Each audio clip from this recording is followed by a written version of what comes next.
बिस्मिल्लाहिर्रहमानिर्रहीम। अस्सलाम वालेकुम नाज़रीन, मैं हूं फैयाज़ राजा और आप देख रहे हैं आपका अपना यूट्यूब चैनल। दोस्तों, वीडियो में शामिल है वफाकी दारकूमत इस्लामाबाद से इमरान खान और उनकी मुस्तकबिल की सियासत से जुड़ी हुई 3 अहम तरीन खबरें और इमरान खान जिनकी सारी सियासत अनहोनियों से इबारत है। एक और अनहोनी करने में कामयाब इमरान खान। वीडियो में आपको बताएंगे DGISI की तब्दीली के हवाले से अहम तरीन और बड़ी खबर।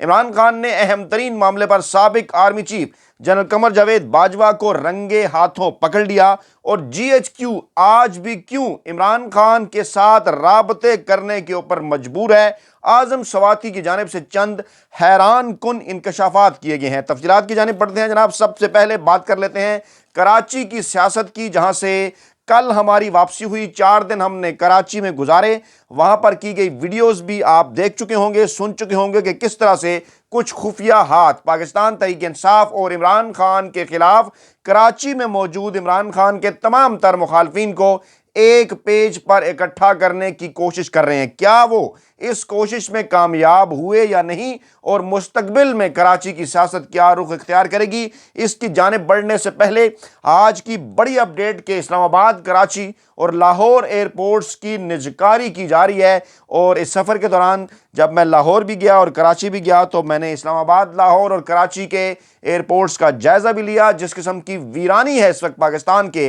तीनों बड़े एयरपोर्ट्स के ऊपर, वो इंतहाई खौफनाक, और पाकिस्तान के मुआशी हालात जिस जानिब जा रहे हैं, मेरे मुंह में खाक। पाकिस्तान के आइंदा आने वाले जो चंद हफ्ते हैं वो पाकिस्तानी मैशत के लिए इंतहाई ख़तरनाक करार दिए जा रहे हैं। और जनाब, आउटसोर्सिंग की जा रही है रकम हासिल करने के लिए, पैसे हासिल करने के लिए कराची, लाहौर और इस्लामाबाद एयरपोर्ट की, और इसके फ्रेमवर्क को हतमी शक्ल जो है वो दी जा रही है। मुत्तहिदा अरब अमारात और सऊदी अरब से मदद हासिल करने की जो है वो इसके अंदर कोशिश की जाएगी, और आउटसोर्स से 250 से 300 मिलियन डॉलर हासिल किए जाएंगे और 25 बरसों के लिए आउटसोर्स किए जाएंगे। और अगर इस एक साल के अंदर होने वाली करप्शन का जायजा ले लिया जाए तो वो रकम 250 से 300 मिलियन डॉलर से कहीं ज्यादा बनती है। लेकिन जिस तरह से पाकिस्तानी मईशत को दांव पर लगा दिया गया, इंतहाई अफसोसनाक। दिसंबर के महीने में महंगाई में कई फीसद इजाफा हुआ। 2022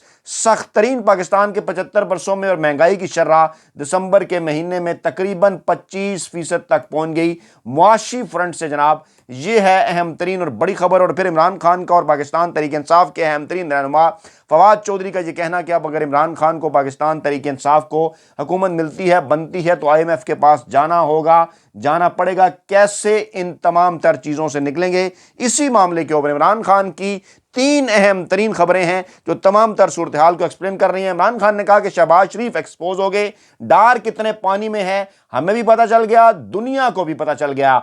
और वाइट पेपर जारी किया पाकिस्तान तहरीक इंसाफ ने इस हुकूमत की कारकर्दगी के हवाले से, जो कि गुज़श्ता तकरीबन 9 माह के अंदर 2022 के जो आखिरी 9 माह थे, अप्रैल से लेकर दिसंबर तक, उसके हवाले से 7 लाख पाकिस्तानी, 7.5 लाख पाकिस्तानी मुल्क छोड़कर चले गए। और ये दोनों पार्टीज और दोनों खानदान जो एक दूसरे को चोर कहते रहे, आज इकट्ठे हैं और इमरान खान पर केसेस बना रहे हैं। इमरान खान की हुकूमत गिराई गई तो लोगों का रद्द अमल मिसाली था, और इस माफिया को दोबारा मुसल्लत करने से मुल्क में जो मायूसी छाई, ये जिस तरह से भी कान पकड़ें, हल सिर्फ और सिर्फ एक है, और वो है जनाब नए आम इंतखाबात शफाफ तरीके से। ऐसा कहना था इमरान खान का कि 30-40 साल एक्सपोर्ट बढ़ाने का सोचा ही नहीं। जब तक एक्सपोर्ट नहीं बढ़ेगी पाकिस्तान तरक्की नहीं करेगा। हम इस मामले के ऊपर काम कर रहे थे, और जब आप IMF के पास बार बार जाएंगे तो फिर आप अपने फैसले खुद नहीं कर सकते। बिल्लों को दूध की रखवाली पर बैठा दिया गया। इमरान खान दौर में ग्रोथ रेट 6% था। काबीना के सामने ग्रोथ रेट क्या था तो शुमार रखे तो अरकान मान ही नहीं रहे थे, क्योंकि ये पाकिस्तान की तारीख की सबसे बेहतरीन परफॉर्मेंस थी। नादरा से बैठकर नए टैक्स दहंदगान को सिस्टम में शामिल किया, 25 लाख नई नौकरियां पैदा की। पेट्रोलियम की कीमतें मुश्किलात के बावजूद नहीं बढ़ाई। आलमी सतह पर खुदनी तेल की कीमत में इजाफा हुआ, हमने कीमत नहीं बढ़ाई। कोयले की कीमत भी बढ़ी, हमने कीमतें नहीं बढ़ाई। हमारी कोशिश थी बैरून मुल्क से सरमायाकारी लाएं ताकि हमारे डॉलर्स बढ़ जाएं। हमारे खिलाफ प्रोपेगेंडा किया गया इस मुलाजम मीडिया के जरिए कि मुल्क तबाह हो गया, लेकिन पिछले साल टेक्सटाइल इंडस्ट्री के मालिकान कह रहे थे कि हमें मजदूर नहीं मिल रहे। ऐसा ही था बिल्कुल। हमारे फैसलाबाद और गुजरांवाला के जो दौरे हैं वो इसकी तस्दीक करने के लिए काफ़ी है। इमरान खान ने कहा कि शहबाज शरीफ एक्सपोज हो गए, इसाक डार कितने पानी में है, पाकिस्तानियों को, पूरी दुनिया को पता चल गया। जनरल कमर जावेद बाजवा हर फन मोला बन गए थे। उनको ये नहीं पता कि खुशहाली और कानून की हुक्मरानी जुड़े हुए हैं। हमें लेक्चर देते थे कि उनको एनआरओ दे दो और आप पाकिस्तानी मईशत पर तवज्जो दें। इमरान खान ही के हवाले से इमरान खान ने मजीद जब इसको एक्सप्लेन किया तो इमरान खान ने कहा कि जनरल बाजवा को एक्सटेंशन नहीं देनी चाहिए थी, वो एक्सटेंशन लेते ही बदल गए। शुरू में ही हमें काफ़ी चकते, हमें समझ नहीं आ रहा था। एक बात जनरल बाजवा कहते थे एक ग्राउंड में हो रही थी, एजेंसीज हमारे लोगों को तोड़ रही थी, वो कह रहे थे हम न्यूट्रल हैं। ये प्लान 2021 की गर्मियों में बन गया, इसके बाद काम शुरू हो गया था। उन्होंने कहा कि हमारी हुकूमत में बाजवा ने हुसैन हक्कानी को हायर किया, मेरे खिलाफ अमेरिका में मुहिम चलाई कि मैं अमेरिका के खिलाफ हूँ। हुसैन हक्कानी की ट्वीट मौजूद है, हुसैन हक्कानी के साथ CIA के आदमी भी मौजूद थे।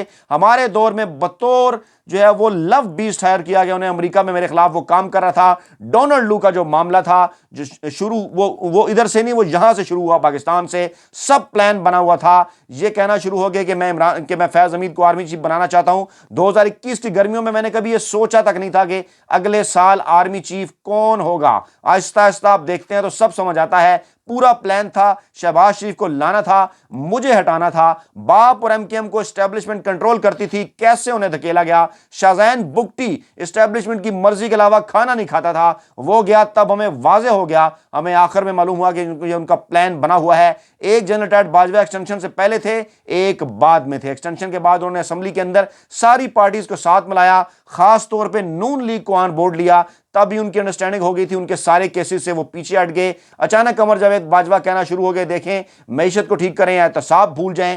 एनआरओ की बातें शुरू होगी कि छोड़ें, आप क्यों उनके पीछे पड़े हैं। समझौता हो गया। समझौता यह था कि केसेस से पीछे हटें। मैं बाजवा पर भरोसा करता था, हालांकि आसार दूसरे भी थे। सोचता था कि शायद एस्टैब्लिश मेरी तरह सोचती है, उसका स्टेक पाकिस्तान में है, लेकिन ऐसा ना हुआ।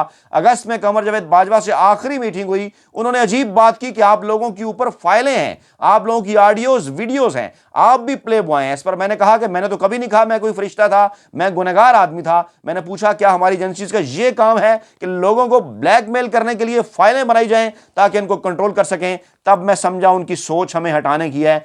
और उनका कहना था कि अवाम में हमारी मकबूलियत को देखकर बाजवा को पॉलिसी रिवर्स कर लेनी चाहिए थी, लेकिन मुझे हैरत हुई कि वो उसी पॉलिसी पर चलते रहे और फिर पाकिस्तानी इदारों को वो यहाँ तक ले गए कि पाकिस्तानी अवाम उनके ऊपर सवालात उठाते नजर आए और बजाय तब्दील करने के उन्होंने सख्तियाँ की, जुल्म किया हमारी हुकूमत के ऊपर, हमें हटाया, मुझ पर हर रोज़ केसेस बनाए। फिर ऑडियोज निकलना शुरू हुई। वज़ीर आज़म की सिक्योर लाइन कौन टेप कर रहा था, ये ऑफिशियल सीक्रेट एक्ट के खिलाफ है।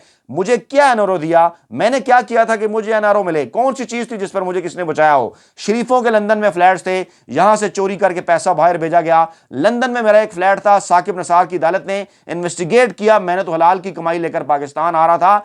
जनरल कमर जावेद बाजवा शहबाज शरीफ के बहुत करीब थे। अप्रैल में जब हमारी हुकूमत गई तो पाकिस्तान कहां खड़ा था। हुकूमत की बेहतरीन परफॉर्मेंस थी, हमें हटाया गया और चोरों को मुसल्लत किया गया। पाकिस्तान आज डिफॉल्ट पर खड़ा है। इस सारी सूरत-ए-हाल का सिर्फ और सिर्फ एक आदमी है, वाज़ेह इशारा किया इमरान खान ने। लबनान में भी ये हुआ कि ऊपर क्लब लोग बैठ गए और मुल्क कमजोर हो गया। जो आर्मी चीफ है वही सारी एस्टैब्लिशमेंट है। अगर मुझे मालूम होता ये एहतसाब नहीं करेंगे तो उसी वक्त असम्बलियां तोड़ देता। बाजवा को मुझे कभी एक्सटेंशन नहीं देनी चाहिए थी, ऐसा कहना था इमरान खान का। और फिर जनाब इससे पहले कि MKM के मामले की जानिब बढ़ें, हामिद मीर के प्रोग्राम में जावेद चौधरी ने, हामिद मीर और जावेद चौधरी जो कि इन दिनों शहबाज शरीफ और नवाज शरीफ की मार्केटिंग कर रहे हैं बाकायदा तौर पर, उनकी जानिब से उनके प्रोग्राम के अंदर जावेद चौधरी ने एक इंकशाफ किया। कहा कि जनाब कमर जावेद बाजवा के दरमियान और फरोग नसीम के दरमियान एक बातचीत हुई थी। फरोग नसीम ने जनरल बाजवा से पूछा था कि क्या हमें इमरान खान के साथ रहना चाहिए या PDM के साथ जाना चाहिए। जनरल बाजवा ने कहा कि आप खुद फैसला करें, मैं इस पोजीशन में नहीं कि आपको मशवरा दे सकूं।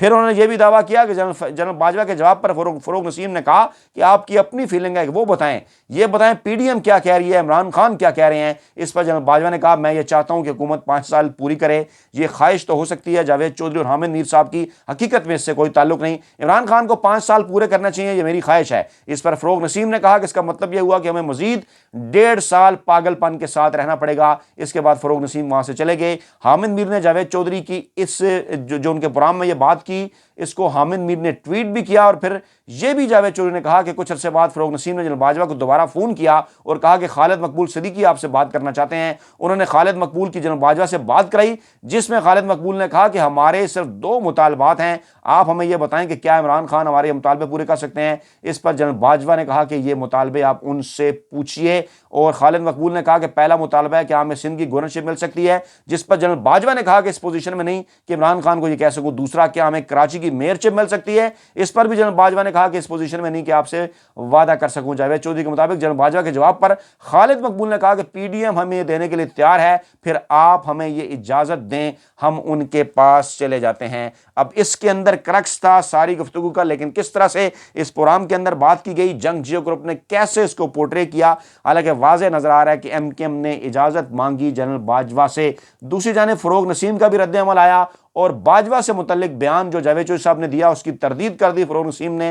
انہوں نے کہا جناب جاوید چودھری کی جانب سے میرے بارے میں دیے گئے بیان کی تردید کرتا ہوں، میری ایسی کوئی بات جنرل باجوہ سے نہیں ہوئی، اور میں نے کبھی عمران خان کی حکومت کے حوالے سے یہ بات نہیں کی۔ میں کبھی ڈاکٹر خالد مقبول صدیقی کو جنرل باجوہ کے پاس نہیں لے کر گیا، اور خالد مقبول نے سندھ میں گورنرشپ کی بات کبھی جنرل باجوہ سے نہیں کی۔ میں نے صرف یہ پوچھا تھا کہ ہمیں عدم اعتماد کی تحریک پر کیا کرنا چاہیے۔ جی ہاں، بالکل یہی ہے وہ لائن جس کے اندر ساری خبر ہے کہ ہمیں کیا کرنا چاہیے، یعنی اجازت بھی لے رہے تھے اور پوچھ بھی رہے تھے، لیکن بڑے اینکر، ویلے کالم نگار اور ملازم صحافی تمام تر خاموش تھے، اور آج ان ساری چیزوں کو کس طرح سے پورٹرے کر رہے ہیں، یہ تمام تر جو معاملات ہیں وہ آپ کے سامنے ہیں۔ کراچی کے اندر ایم کیو ایم اور پی ایس پی کے رہنماؤں نے مشترکہ پریس کانفرنس کی، سوالات پیدا ہو رہے ہیں کہ کون سا خفیہ ہاتھ ہے۔ پوری قوم کا معلوم ہے کہ کون ان تمام دھڑوں کو ایک بار پھر اکٹھا کرنے کی کوشش کر رہا ہے۔ کراچی میں جہاں ہماری عام لوگوں سے بات ہوئی، تمام تر لوگوں کا یہ خیال تھا کہ خدا نخواستہ ایک بار پھر کراچی کے حالات خراب ہو سکتے ہیں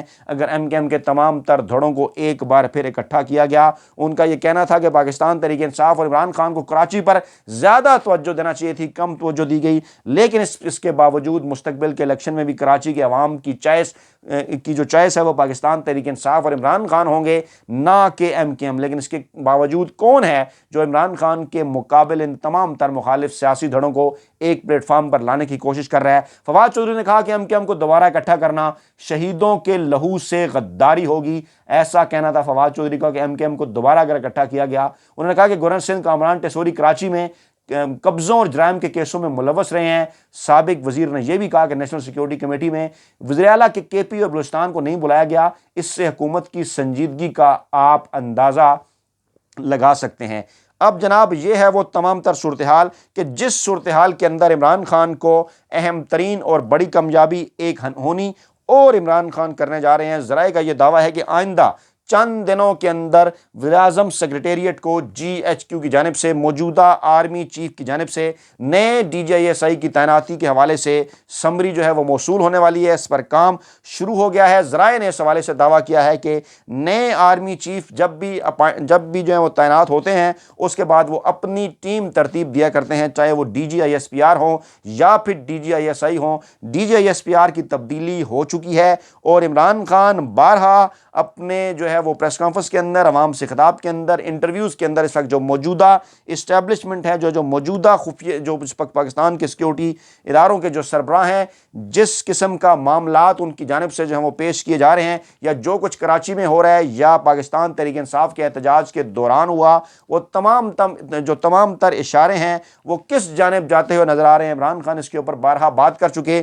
یہی وجہ تھی کہ پاکستان کی تاریخ میں پہلی مرتبہ، 75 سالہ تاریخ میں پہلی مرتبہ حاضر سروس جنرل اور D G I S I کے جو سربراہ ہیں جنرل ندیم انجم، انہیں ٹی وی سکرینز پر آنا پڑا۔ انہوں نے پریس کانفرنس کی، ٹی وی سکرین کے اوپر وہ آئے، اور اس وقت تمام لوگوں نے یہ پوچھا، جتنے بھی آئین اور قانون کو سمجھنے والے لوگ تھے، کہ کیا آئین اور قانون انہیں اس بات کی اجازت دیتا ہے۔ اس وقت سے ہی عمران خان نے کہا تھا کہ اگر ہم آئین اور قانون کے مطابق ابھی بات کرنا شروع کر دیں تو پھر اداروں کی سبکی ہوگی، لیکن عمران خان نے کہا کہ میں احتیاط کرنا چاہتا ہوں۔ لیکن اسی دوران جی ایچ کیو کی جانب سے عمران خان سے بارہا رابطے کیے جاتے رہے۔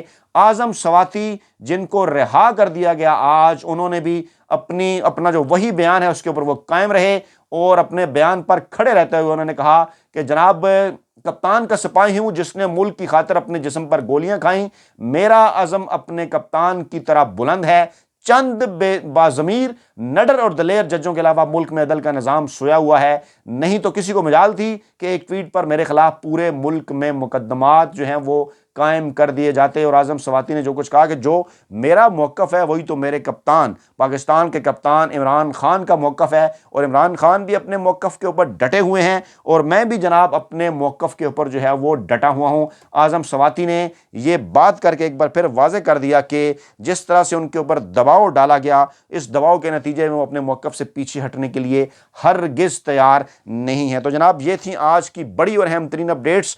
نئی ویڈیو کے ساتھ جلد آپ کی خدمت میں حاضر ہوں گے۔ اللہ نگہبان۔